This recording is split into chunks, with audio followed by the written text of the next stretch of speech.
नमस्कार जोहार, मैं राजू और आप देख रहे हैं 24 झारखंड न्यूज। चलिए जानते हैं झारखंड की सुबह से लेकर शाम तक की तमाम बड़ी खबरों को। झारखंड में झमाझम बारिश, 8 जनवरी से पड़ेगी कड़ाके की ठंड। झारखंड में मौसम का मिजाज बदल गया है। मौसम विभाग के पूर्व अनुमान के मुताबिक शाम होते ही मौसम ने करवट ले ली है। शाम के करीब 4 बजते बजते शहर में चारों ओर धुंध की हल्की चादर दिखने लगी और थोड़ी ही देर में झमाझम बारिश शुरू हो गई।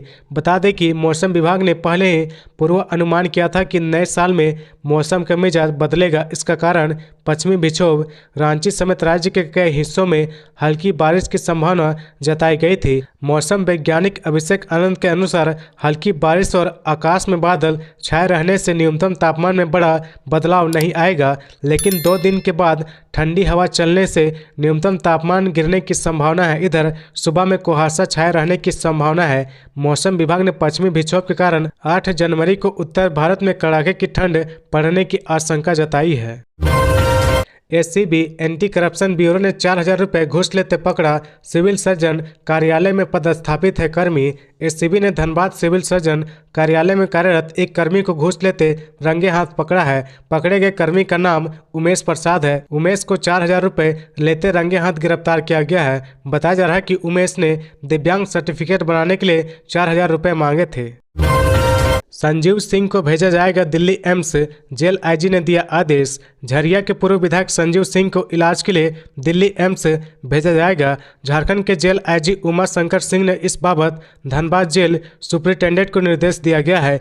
जेल आईजी ने यह भी निर्देश झारखंड हाईकोर्ट के आदेश के आलोक में दिया है। पिछली बार अदालत ने राज्य सरकार से पूछा कि अब तक संजीव सिंह को बेहतर इलाज के लिए एम्स क्यों नहीं भेजा गया है। मामले की सुनवाई फिर से 5 जनवरी को हुई, जिसके बाद अदालत के आदेश पर उन्हें रिम्स भेजने का निर्देश दिया गया। फिलहाल उनका इलाज रांची के रिम्स में चल रहा। मालूम हो कि वे पिछले 6 सालों से जेल में बंद है। इससे पहले प्रार्थी संजीव सिंह की ओर से वरीय अधिवक्ता BM त्रिपाठी व अधिवक्ता नवीन कुमार जायसवाल ने पैरवी की थी। उन्होंने कहा था कि प्रार्थी गंभीर रूप से बीमार है। रिम्स के 8 चिकित्सकों की टीम ने उन्हें बेहतर इलाज के लिए एम्स भेजने की अनुशंसा की है, लेकिन जेल प्रशासन अगस्त महीने से ही इस मामले में कोई कार्रवाई नहीं कर रहा है। अधिवक्ताओं ने बेहतर इलाज के लिए 30 दिनों का औपबंधिक जमानत देने का आग्रह किया। वहीं सूचक की ओर से वरीय अधिवक्ता RS मजूमदार उपस्थित थे।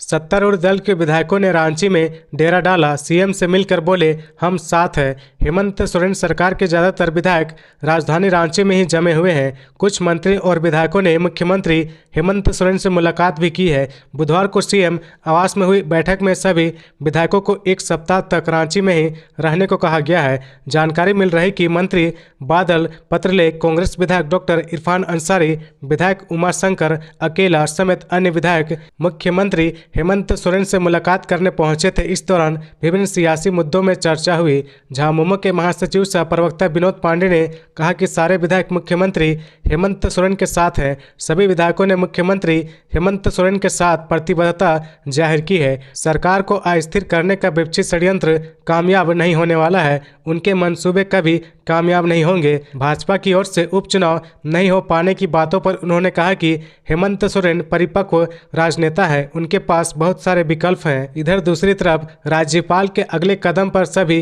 की निगाहें टिकी हुई है। भाजपा के संवैधानिक संकट से बचाने के लिए राज्यपाल CP राधाकृष्णन से कार्रवाई का आग्रह किया। बाबूलाल मरांडी ने राज्यपाल को पत्र तक लिख दिया। राज्यपाल झारखंड से बाहर है और 8 जनवरी तक वापस लौट सकते हैं। सूत्रों के मुताबिक झामुमो कार्यकर्ता पूरे हालात पर नजर बनाए हुए हैं। जिला संगठन के पदाधिकारी लगातार पार्टी केंद्रीय कार्यालय से संपर्क पर निर्देश मांग रहे हैं। पार्टी ने उन्हें रांची आने से मना कर दिया। गौरतलब है कि पहली बार जब हेमंत सोरेन को ईडी ने पूछताछ के लिए समन भेजा था तो बड़ी संख्या में कार्यकर्ताओं का जत्था रांची पहुंच गया था। बिहार में डिजी लॉकर से डाउनलोड सर्टिफिकेट स्वीकार्य पर झारखंड में नहीं। नेशनल एकेडमिक डिपॉजिटरी AND द्वारा संचालित डिजी लॉकर पर अपलोड प्रमाण पत्र को क्या झारखंड में मान्यता नहीं दी जा रही है? यह सवाल इसलिए अहम है क्योंकि विनोद बिहारी महतो कोयलांचल विश्वविद्यालय से 2021 में B.Ed करने वाले 1 दर्जन से अधिक विद्यार्थी की नौकरी दांव पर लग गई है। इन विद्यार्थियों ने Jharkhand staff selection commission JSSC द्वारा आयोजित लैब असिस्टेंट नियुक्ति परीक्षा पास कर ली है। अभी जेएसएससी सफल अभ्यर्थियों के शैक्षणिक दस्तावेजों का सत्यापन करा रहा है। शुक्रवार को डॉक्यूमेंट वेरिफिकेशन का अंतिम दिन है। ऐसे में परेशान विद्यार्थी मूल प्रमाण पत्र के लिए BBMKU और जेएसएससी का चक्कर लगा रहे हैं। गुरुवार को भी ऐसे अभ्यर्थी विश्वविद्यालय पहुंचकर कुलपति प्रोफेसर पवन कुमार पोद्दार को समस्या से अवगत कराया। कुलपति ने जेएसएससी के चेयरमैन से बात कर हल निकालने का भरोसा दिया।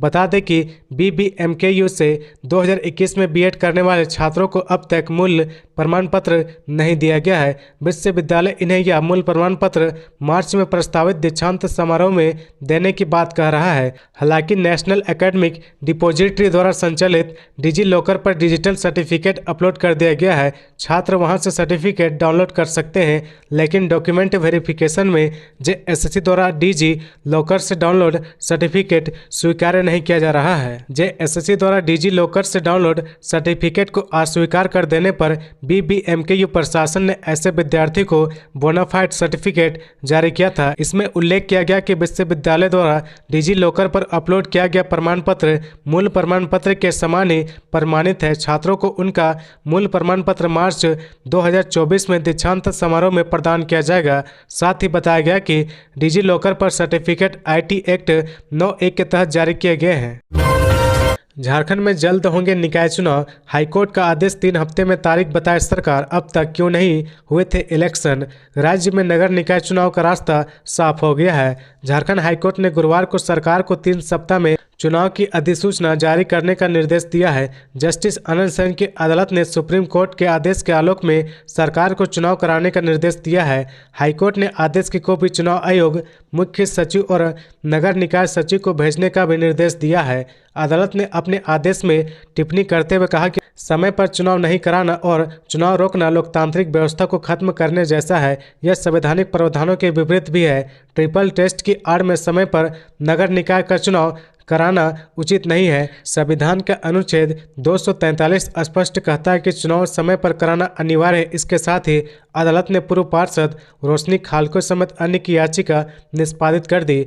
नगर निकायों का कार्यकाल अप्रैल 2023 में समाप्त होना था। इसके लिए 16 नवंबर 2022 से चुनाव प्रक्रिया शुरू करने की घोषणा भी की हुई थी, लेकिन बाद में राज्य सरकार ने ट्रिपल टेस्ट कराने के बाद चुनाव कराने की बात कही। इसके लिए सुप्रीम कोर्ट के आदेश का हवाला दिया गया। सरकार के इस आदेश के खिलाफ रांची नगर निगम के कुछ पार्षदों ने याचिका दायर की और अदालत से कहा कि सरकार ट्रिपल टेस्ट के नाम पर चुनाव लटका रही है और सुप्रीम कोर्ट के आदेश की अधूरी व्याख्या कर रही है। खबरों में आगे बढ़ने से पहले अगर अभी तक आपने इस चैनल को सब्सक्राइब नहीं किया तो प्लीज सब्सक्राइब कर ले, जिससे झारखंड की हर छोटी सी बड़ी खबर की अपडेट आप तक पहुंचता रहे। झारखंड में राज्यपाल का आदेश। JRF, UGC, नेट और प्रवेश परीक्षा में सफल अभ्यर्थी का रिजल्ट अलग अलग जारी करे। राज्यपाल सह कुलाधिपति CP राधाकृष्णन ने राज्य के सभी सरकारी विश्वविद्यालय में PhD प्रवेश परीक्षा रिजल्ट, मेरिट लिस्ट तथा नामांकन में एकरूपता लाने का निर्देश दिया है। इसके तहत सभी विश्वविद्यालय को PhD प्रवेश परीक्षा रिजल्ट, मेरिट लिस्ट व नामांकन प्रक्रिया UGC रेगुलेशन 2022 के अनुरूप लेने का आदेश दिया गया है। राज्यपाल के आदेश पर प्रधान सचिव डॉक्टर नितिन मदन कुलकर्णी ने सभी विश्वविद्यालय के कुलपति प्रभारी कुलपति को पत्र भेजकर उक्त आदेश का अक्षरशः पालन करने का निर्देश दिया है। राज्यपाल ने विश्वविद्यालय से कहा कि PhD प्रवेश परीक्षा के लिए विज्ञापन जारी करे, साथ ही उक्त शैक्षणिक सत्र में संबंधित विषय में उपलब्ध क्वालिफाइड सुपरवाइजर के साथ ही PhD की रिक्त सीट जारी करे। कुलपति से यह भी कहा गया कि लिखित प्रवेश परीक्षा कुल 100 अंक की होगी। इसमें 70 अंक के प्रश्न मल्टीपल चॉइस के होंगे, जिनमें 50 अंक रिसर्च मेथडोलॉजी तथा 20 अंक संबंधित विषय एनालिटिकल स्किल पर आधारित होंगे, जबकि 30 अंक रिसर्च डिजाइन स्कॉलर आइडिया से संबंधित शॉर्ट प्रेजेंटेशन के लिए होंगे। सभी विश्वविद्यालय को JRF, नेट उत्तीर्ण अभ्यर्थी तथा PhD प्रवेश परीक्षा में उत्तीर्ण अभ्यर्थियों की सूची UGC रेगुलेशन 2022 के तहत अलग अलग जारी करने को कहा गया है। झारखंड में 1250 करोड़ रुपए का हुआ अवैध खनन, ईडी का नया खुलासा। साहिबगंज जिले के विभिन्न इलाकों में 1250 करोड़ रुपए से अधिक का अवैध खनन हुआ है। इस बात का खुलासा ईडी ने वन विभाग, प्रशासन, खनन विभाग और प्रदूषण नियंत्रण के अफसरों के साथ जिले के विभिन्न इलाकों में अवैध खनन की जांच के लिए चलाए गए 20 ज्वाइंट ऑपरेशन के दौरान सामने आए तथ्यों के आधार पर किया है। ईडी की ओर से जारी एक प्रेस रिलीज में इससे संबंधित ब्यौरा दिया गया है, जिसमें बताया गया कि ज्वाइंट इंस्पेक्शन ऑपरेशन के दौरान 23.26 करोड़ क्यूबिक फीट अवैध खनन की जानकारी मिली है, जिसका अनुमानित बाजार मूल्य लगभग 1250 करोड़ रुपए है। ईडी ने कहा कि जांच में यह खुलासा हो चुका है कि इस अवैध माइनिंग के कारोबार का किंग पिंग पंकज मिश्रा है, जिसे वर्ष 2022 में 17 जुलाई को गिरफ्तार किया जा चुका है और वह तब से जेल में ही बंद है। गौरतलब है कि पंकज मिश्रा झारखंड के सीएम हेमंत सोरेन का विधायक प्रतिनिधि था। ईडी ने अवैध माइनिंग के जरिए मनी लॉन्ड्रिंग से जुड़े केस में 3 जनवरी को झारखंड के अलावा बिहार, बंगाल और राजस्थान में 1 दर्जन ठिकानों पर की गई छापेमारी में हुई बरामदगी का ब्यौरा भी प्रेस विज्ञप्ति में दिया गया है। जारी प्रेस विज्ञप्ति में बताया गया कि साहिबगंज के डीसी रामनिवास यादव के कैंप कार्यालय से 7.25 लाख रुपए सहित कुल अन्य ठिकानों से 36.99 लाख रुपए की नकदी बरामद की गई है। डीसी के आवासीय परिसर में 9 mm बोर के 19 कारतूस, 380 mm के 2 कारतूस और 45 पिस्तल का खाली खोखा मिला है। तलाशी अभियान के दौरान 30 बेनामी बैंक खातों का पता चला है, जिन्हें फ्रीज कर दिया गया है। ईडी ने बताया कि झारखंड में व्यापक पैमाने पर अवैध खनन के सिलसिले में पूर्व में 51 ठिकानों पर छापेमारी की जा चुकी है। जितना रिचार्ज होगा उतनी ही जलेगी बिजली। मार्च महीने से झारखंड में शुरू होगा सिस्टम। रांची में स्मार्ट मीटर लग तो गए हैं, लेकिन आए दिन इससे जुड़े कई झंझट सामने आते रहते हैं। लेकिन अब जल्द ही उन परेशानियों से छुटकारा मिलने वाला है। दरअसल मार्च महीने से स्मार्ट मीटर प्रीपेड मोड में काम करेगा। अब आपको बिजली बिल नहीं दिया जाएगा, बल्कि मोबाइल फ़ोन की तरह मीटर को रिचार्ज करवाना होगा। आप जितने रुपए का रिचार्ज करवाएंगे उतना ही बिजली उपयोग कर सकेंगे। जानकारी के मुताबिक अब तक रांची में कुल 1,70,000 स्मार्ट मीटर लगाए जा चुके हैं। इसमें 20,000 मीटर प्रीपेड के रूप में काम भी कर रहे हैं। अब 1,50,000 मीटर मार्च से प्रीपेड में काम करना शुरू कर देंगे। सारे मीटर को प्रीपेड मोड में काम करवाने के लिए झारखंड बिजली वितरण निगम लिमिटेड ने तैयारी शुरू कर दी है। सभी व्यवस्था फरवरी के अंत तक पूरी हो जाएगी। झारखंड बिजली वितरण निगम लिमिटेड द्वारा रांची शहर में 3.5 लाख स्मार्ट मीटर लगाने का लक्ष्य निर्धारित किया गया है। दिसंबर तक लगने वाले स्मार्ट मीटर खुद ही प्रीपेड मोड में काम करेंगे। प्रीपेड मीटर के कई फायदे हैं, जैसे कि मीटर रिचार्ज करने के बाद 24 घंटे के अंदर बिजली मिल जाएगी। उपभोक्ता पसंदीदा बिजली कंपनी का चयन कर सकेंगे। मीटर में छेड़छाड़ होने पर विभाग के पास अलर्ट चला जाएगा। बिजली में समस्या पर तकनीकी टीम को तुरंत जानकारी मिलेगी। घर के हर बिजली उपकरण में बिजली खपत की रीडिंग करेगा। नीतीश कुमार 21 जनवरी को रामगढ़ में देवघर से हजारों कार्यकर्ता होंगे शरीक। जनता दल यूनाइटेड का परमंडलीय कार्यकर्ता सम्मेलन सर्किट हाउस देवघर के सभागार में गुरुवार को हुआ। मुख्य अतिथि के रूप में राज्यसभा सांसद सह प्रदेश अध्यक्ष खीरू महतो शरीक हुए। उन्होंने कार्यकर्ताओं को संगठन मजबूत करने एवं नीतीश कुमार के विचारों को जन जन तक पहुँचाने की बात कही। परमंडलीय प्रभारी अशोक चौधरी ने कहा कि नीतीश कुमार के नेतृत्व में जदयू का जनाधार तेजी से बढ़ा है, तभी तो इन्हें राष्ट्रीय अध्यक्ष पद की जिम्मेदारी फिर से सौंपी गई है। इससे कार्यकर्ता में खुशी का माहौल है और विरोधी दलों में हड़कंप मचा हुआ है। श्री चौधरी ने कहा कि देश की जनता नीतीश कुमार को 2024 में प्रधानमंत्री के तौर पर देखना चाह रहे हैं। अगर जनता का समर्थन मिला तो देश के पीएम बनने से उन्हें कोई रोक नहीं सकता। जेडीयू के वरीय नेता श्रवण कुमार ने कार्यकर्ताओं से आग्रह किया कि अधिक से अधिक संख्या में लोग रामगढ़ आए व उनका हौसला बढ़ाएं। जिला प्रभारी रुद्रकांत लाल दास ने कहा कि जेडीयू का सिद्धांत सर्वजन हिताय सर्वजन सुखाय है। जेडीयू के प्रदेश उपाध्यक्ष त्रिवेणी वर्मा ने कहा कि नीतीश कुमार को इंडिया गठबंधन के संयोजक बनाए जा सकते हैं। उन्होंने कहा कि देवघर से 10,000 कार्यकर्ता रामगढ़ कूच करेंगे और उनका हौसला बढ़ाएंगे। योगेंद्र तिवारी ने प्रभात खबर के प्रधान संपादक को दी धमकी। पुलिस ने उन्हीं संपादकों पर दर्ज की एफआईआर। बिरसा मुंडा कारा रांची में बंद शराब कारोबारी योगेंद्र तिवारी ने जेल से ही प्रभात खबर के प्रधान संपादक आशुतोष चतुर्वेदी को पहले फोन पर गंभीर परिणाम भुगतने की धमकी दी, फिर उन्हीं के खिलाफ पुलिस से शिकायत की। इसके बाद पुलिस ने अधिक तत्परता दिखाते हुए एक फर्जी मामले में प्रधान संपादक आशुतोष चतुर्वेदी और वरीय स्थानीय संपादक विजय पाठक के खिलाफ खेलगांव थाने में प्राथमिकी दर्ज कर ली है। ज्ञातव्य है कि ईडी चार्जशीट की खबर प्रभात खबर में छापने के बाद प्रधान संपादक श्री चतुर्वेदी को जेल से 29 दिसंबर की सुबह योगेंद्र तिवारी ने धमकी दी थी। इसके बाद प्रभात खबर की ओर से पहले प्राथमिकी दर्ज कराई गई थी। सदर थाने की पुलिस ने आईपीसी की धारा 385, 503 और 506 के तहत प्राथमिकी दर्ज की थी।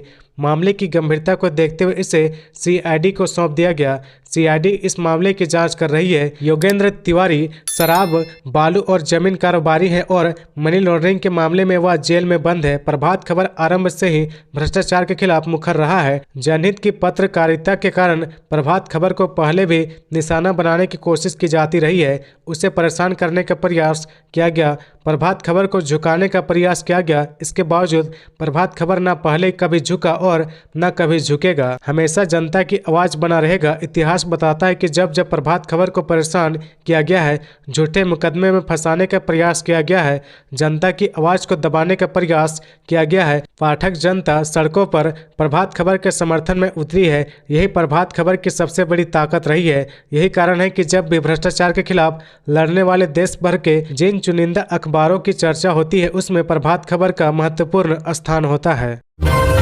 सीता सोरेन ने सीबीआई कोर्ट में पासपोर्ट जमा किया। हॉर्स ट्रेडिंग से जुड़ा है मामला। जामा से झामुमो विधायक सीता सोरेन ने रांची स्थित सीबीआई कोर्ट में अपना पासपोर्ट जमा कर दिया है। मामला दरअसल 2012 में राज्यसभा चुनाव के दौरान हॉर्स ट्रेडिंग से जुड़ा है। जामा विधायक पर आरोप है कि उन्होंने पैसे लेकर प्रत्याशी के पक्ष में वोट किया है। सीबीआई ने सीता सोरेन के खिलाफ एक चार्जशीट भी दाखिल की है, जिसमें हॉर्स ट्रेडिंग मामले में 50 लाख रुपए लेकर प्रत्याशी के पक्ष में वोट करने का आरोप लगाया है। चार्जशीट में बैंक अकाउंट के जरिए पैसे लेने की भी बात कही गई है। सीता सोरेन पर 2012 राज्यसभा चुनाव में पैसे लेकर एक प्रत्याशी के पक्ष में वोट देने के आरोप में आपराधिक मामला भी चल रहा है।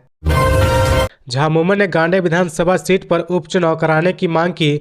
निर्वाचन विभाग पहुंचा प्रतिनिधिमंडल। झारखंड में जारी सियासी सरगर्मी के बीच शुक्रवार को झारखंड मुक्ति मोर्चा का प्रतिनिधिमंडल मुख्य निर्वाचन पदाधिकारी झारखंड के कार्यालय में पहुंचा।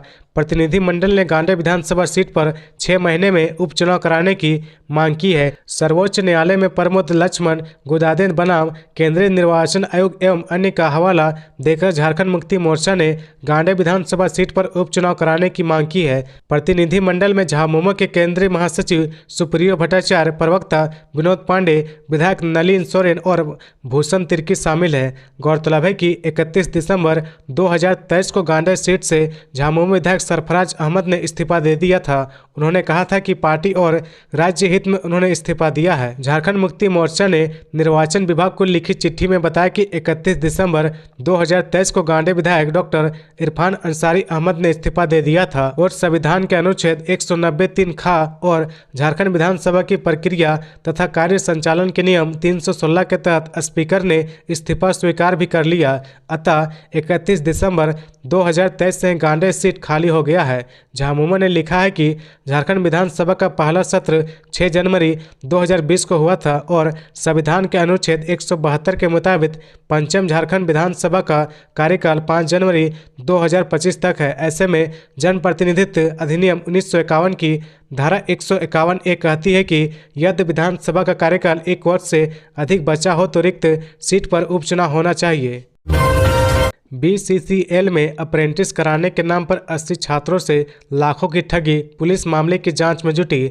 धनबाद BCCL में अप्रेंटिस कराने के नाम पर ITI पास 80 छात्रों से एक कोल कर्मी द्वारा 20 लाख रुपए ठगी करने का मामला सामने आया है। मुरैडी कॉलोनी सहित आसपास के दर्जनों ठगी के शिकार छात्रों ने बरोरा पुलिस से आरोपी कोल कर्मी कुंदन कुमार सिंह के खिलाफ सामूहिक हस्ताक्षर युक्त लिखित शिकायत देकर पैसे की वापसी तथा कार्रवाई की मांग की है। फिलहाल पुलिस मामले की जांच में जुटी है। पुलिस को दिए लिखित शिकायत में ठगी के शिकार छात्रों ने कहा कि BCCL बरोरा एरिया में जनरल मजदूर पद पर कार्यरत कोल कर्मी कुंदन कुमार सिंह ने मुरैडी कॉलोनी, खोदोबेली कॉलोनी, बरोरा, जमुआ टांड सहित आसपास के ITF पास 80 छात्रों से प्रति छात्र 25,000 रुपये ऑनलाइन और नगद राशि लेकर BCCL में अप्रेंटिस के लिए ऑफर लेटर दिया। तो ये थी आज की झारखंड की टॉप बड़ी खबरें। इसी तरह झारखंड की हर छोटी सी बड़ी खबर देखने के लिए आप हमारे चैनल 24 झारखंड न्यूज को सब्सक्राइब करके बेल आइकन प्रेस कर ले, जिससे झारखंड की हर छोटी सी बड़ी खबर की अपडेट आप तक पहुंचता रहे।